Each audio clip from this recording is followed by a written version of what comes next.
My name is Maximilian Coughlin, date of birth January 3rd, 1992. This is how I identify myself when my stalker ex runs down the street with emergency dispatch on his cell phone. He's not telling me why he's calling the cops on me, nor is he saying anything other than, just stop. That was fun. 2 days later, he had me involuntarily committed under the act, which I have here before you, on a handy flowchart provided by the Canadian Mental Health Association. Let's investigate this together. As far as I can tell, this is hard to record because I am afraid that it's going to happen to me again. So I'm trying to get as much out as I can in as little time as possible.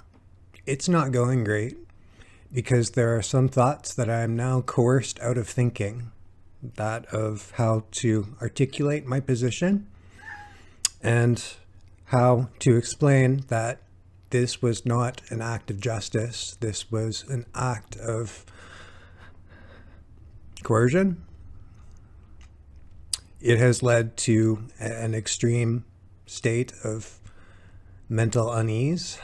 I am not okay, not because of anything that I am doing to me, but because of what someone has done to me. Because this happened, I am going to be unwell for a very long time.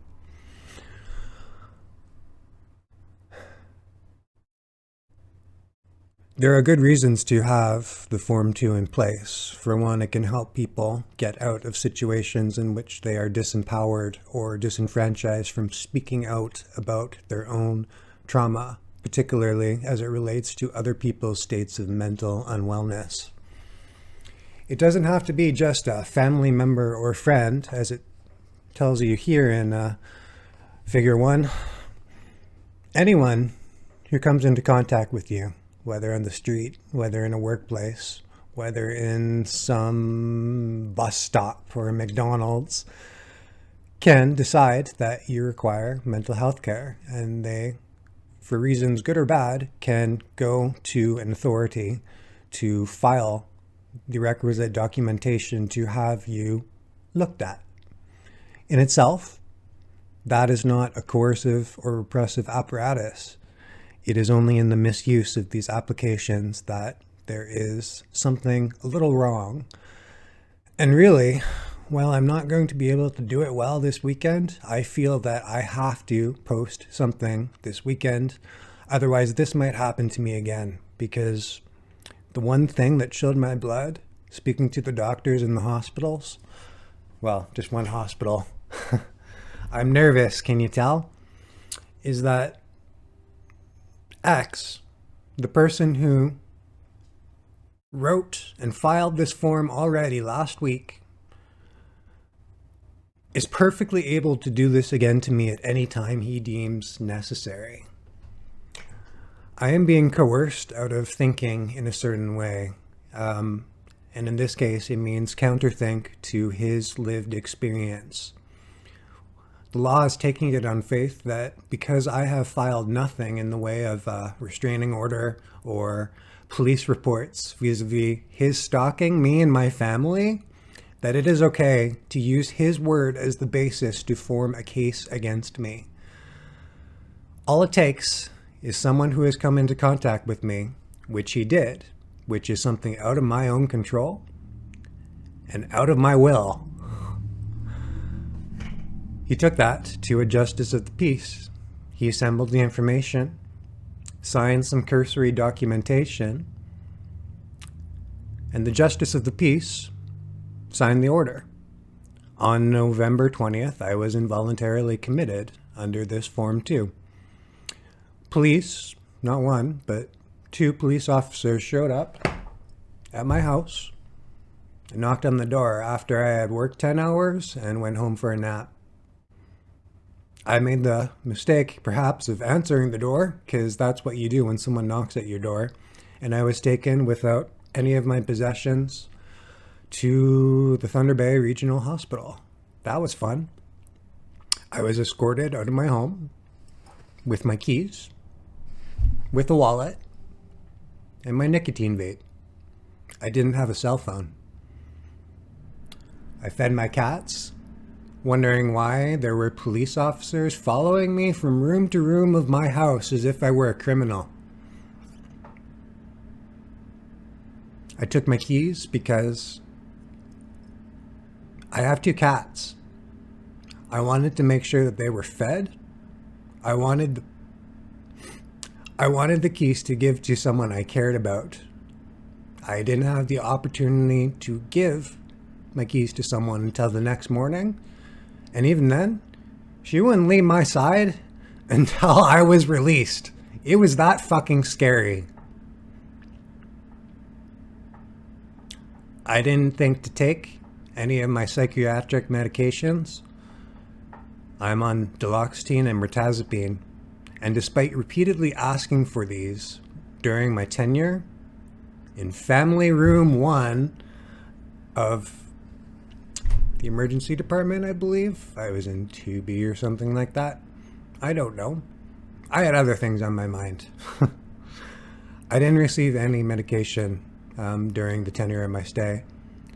Neither my psychiatric meds nor my Biktarvy, an antiretroviral, because I am HIV positive. I went for over 21 hours without any of my scheduled medications. How did this happen? Well, typically the Form 2 is used by a person's family or friends when it is not possible for the person to be examined by a doctor. Okay, let's stop and take that as it is. 1. X, the person who filed this form, is neither family nor a friend.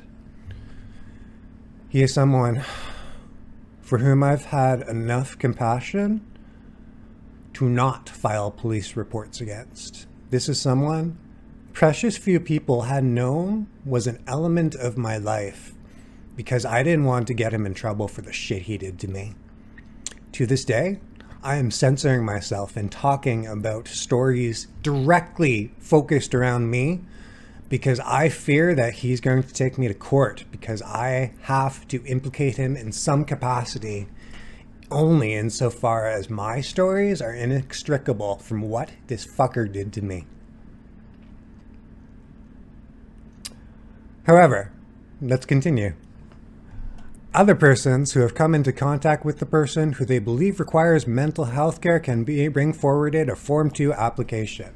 Fine, that's well and good, and I think there are situations in which we would want people within communities who aren't necessarily connected to be able to bring people under this clinical spotlight, let's say. If you see abuse, and the person being abused is disempowered from doing anything about it, I think by all means you should be able to have the process put in place for which that person can be examined for mental wellness and the appropriateness of the care that they are already receiving. However, someone with whom you've had a complete break for a period of, 6 months or over that, someone with whom I am trying to have no contact whatsoever, who keeps appearing at my workplace during hours he knows I'm there, who is following my family members as they drive home from my house, and who is showing up repeatedly on my porch, leaving notes, leaving presents, and watching me. This is not paranoia. And I believe at this point, despite giving back, throwing out some of the evidence I had against him, I still have enough to prove this. This man made me believe that my testimony is insufficient in articulating my reality. Did you know that they can't keep visitors from you when under a Form 2? When you're being held before the psychiatric evaluation.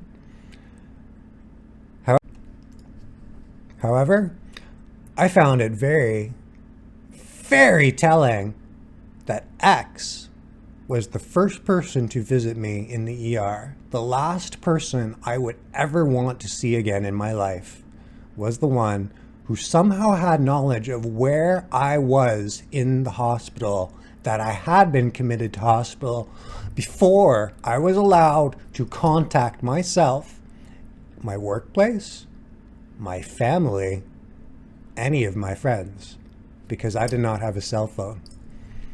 Do you have many phone numbers memorized in 2024? I sure don't.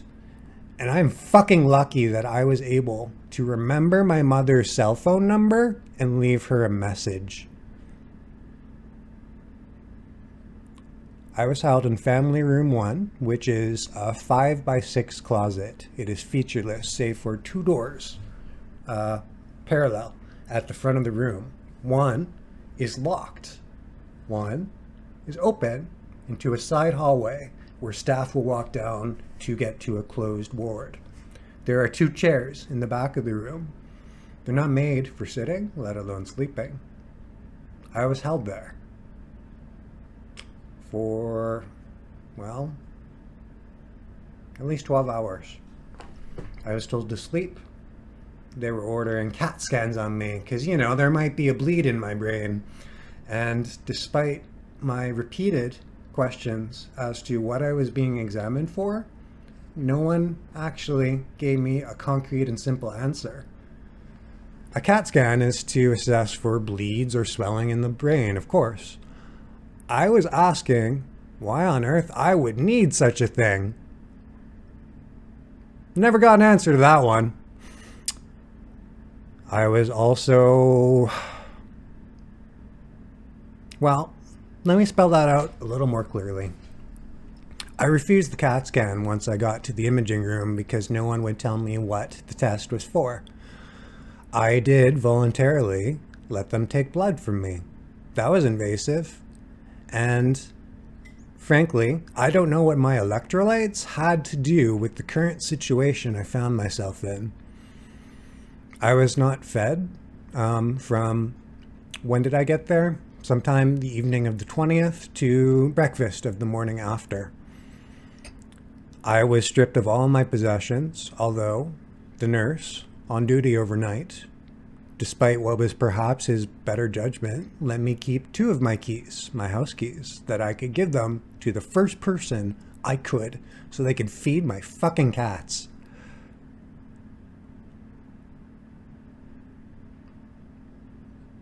They took my clothes. They let me keep my shoes because I guess they realized I wasn't exactly about to off myself in the family room 1, because I wasn't. I'm not suicidal. I don't know why. Well, let me show you something.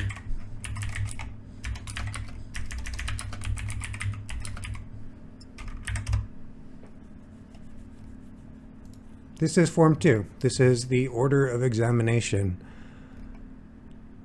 This is what, in theory, was signed against me. I was not able to collect a copy for my own records. I was refused access to the primary text itself, despite it being ostensibly all about me and my care. I was informed, because I asked repeatedly, that it was indeed X who signed this form. Notably, on the follow-up form that they give you, a Form 42 or something like that, I noticed that instead of my address being listed on the form that was released to me, my cat is scratching at something. 1 second. Thank you, Rocco. I noticed that on the form that was given to me as a way of saying that the primary examiner had done some sort of intake and had requested that a psychologist, the next available one, which turned out to be something like 12 hours later, he had found me wanting for 2 reasons. I'll click them here. I had shown a lack of competence to care for myself that could result in, that will likely result in, serious physical impairment of the person. There's a leap in logic here that I don't quite know how to articulate well enough against. I don't understand what the rationale was, and I was not given appropriate documentation as to what was being examined that I could better rebut whatever the fuck was going on there. But there is a similar form. There's a similar title to the form that gives your name of Max Coughlin, blah, blah, blah. No, wait. This is where it would go. X will be, the person who did this.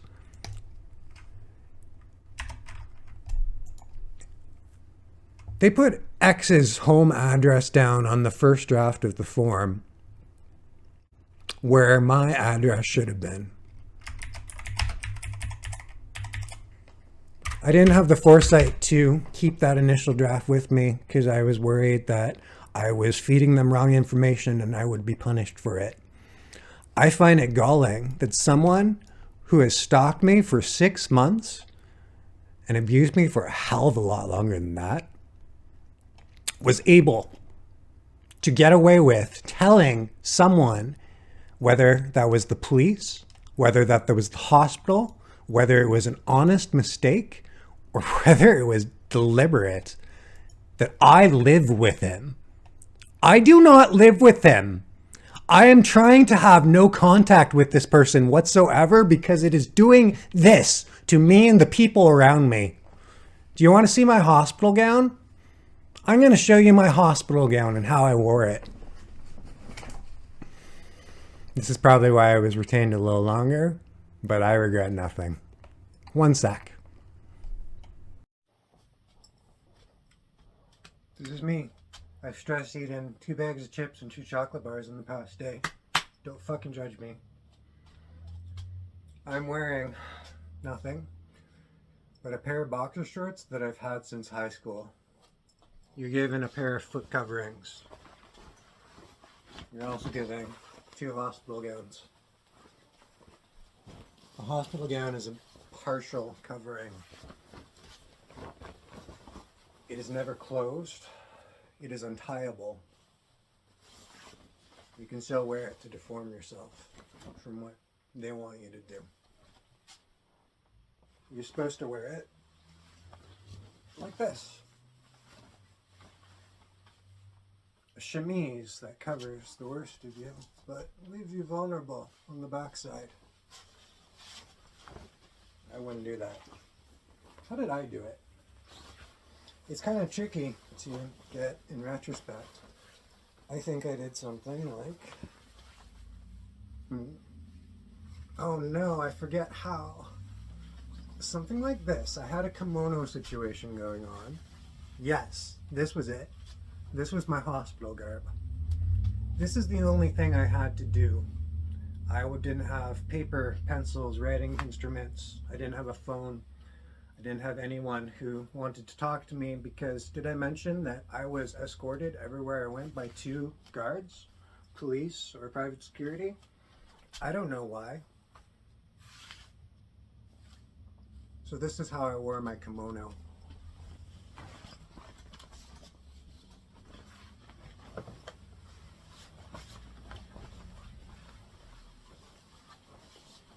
I slept like this. They gave me a blanket too.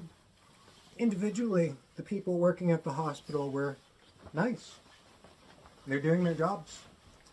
They had a lot more serious shit to take care of than me during my tenure there. And perhaps that's why it took so long to speak to someone who would actually look me in the eye.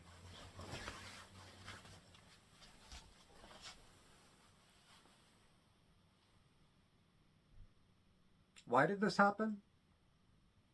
Well, 2 reasons. 1, I haven't showered and could probably use a haircut. 2, because on the form... Redacted. Fuck. Bleep that out. Okay. 244. Bleep that out. X said that I am endangering myself because I live in terrible conditions, which y'all know he used to live here and I'm still cleaning up the mess, right? 2, that there was some allegation of animal abuse that they dropped as quickly as it was brought up. I was never questioned on that. Probably because I was screeching at people, not actually screeching, pointedly pointing out that I have cats to feed and I need to get someone my keys so I don't have to let them go without food for more than is necessary. That was my primary concern, and I guess that drove home the point. So good job me, but also, how the fuck do you do that to someone's animals? And C, he was concerned for my own safety because I did my own ketamine therapy and it worked and it is over. However, I'm suddenly a lot fucked up because of what happened to me on the basis of testimony of my abuser, who I have never accused of abusing, because I have never accused him of abuse. Because I have something called radical compassion. And that means I don't want this to happen to him. I do, however, want him to get the fuck away from me. And most importantly, I do not want him to have the power to do this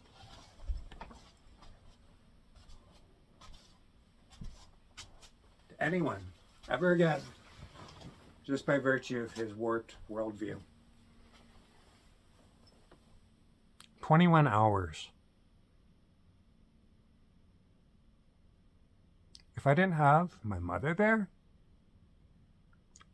they literally told me, the psychologist and her student, that I probably would not have been let out. That was 21 hours of me performing my politest, my best, under the weirdest, most counter-rational of circumstances that I have ever met with.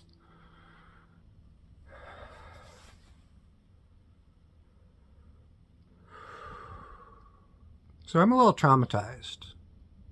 I'm also a little concerned at how no one bothered to check up on me or him in any sort of way other than what was perfunctory. What am I trying to say? Well, I'm in therapy. I have a psychologist.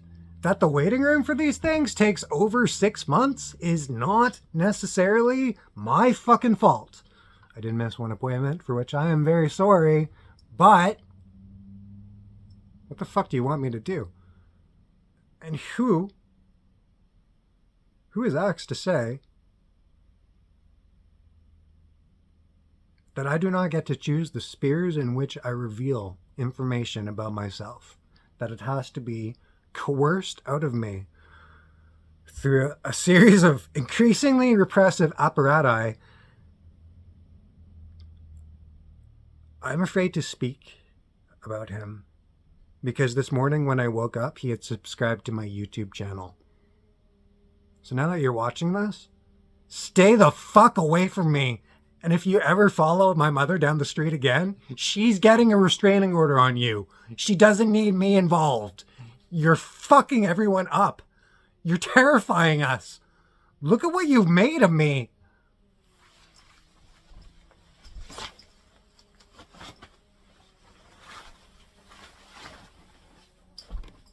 And that's it. I got out. I'm panicky every morning. I can't look at myself in the mirror. This is what your Form 2 did to me. So the next time you think that this person is equipped to file on someone else's behalf, if you think he has an ounce of goodwill in him, I suggest you file a Form 2 on him, because holy fucking shit, this person is scary. I just want to be left alone to do things as I have been doing them. And if that's insufficient for you, Well, you can fucking ask me first. You know, please. By the way, I'm not going to stop writing. I remember everything that he did to me. That I didn't say it, that I will not say it in direct connection with his name, inasmuch as my stories are extricable from his being. That I look unokay is not because of anything going on in here. It's because of this, these incursions, these coercions, everything that has led me to speak in half truths like a mouse. Because I am afraid, not in general, not in my head, certainly not of hurting myself, but of what one man has done to me and mine. Keep him the fuck away from me.